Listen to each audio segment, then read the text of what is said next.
Meera Jasmine മികച്ച അഭിനേത്രിയാണ്.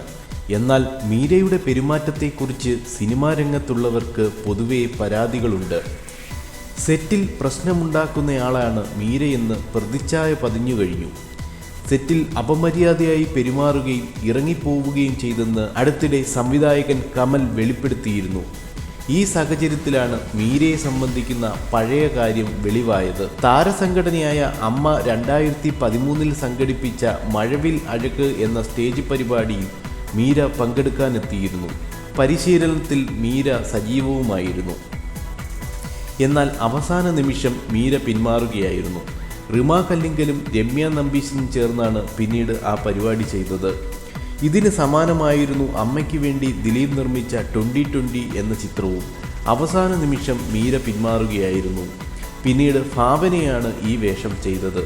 താരസംഘടനയായ അമ്മയുമായി മീരയ്ക്ക് പ്രശ്നമെന്തെന്ന് ഇതുവരെയും വെളിവായിട്ടില്ല.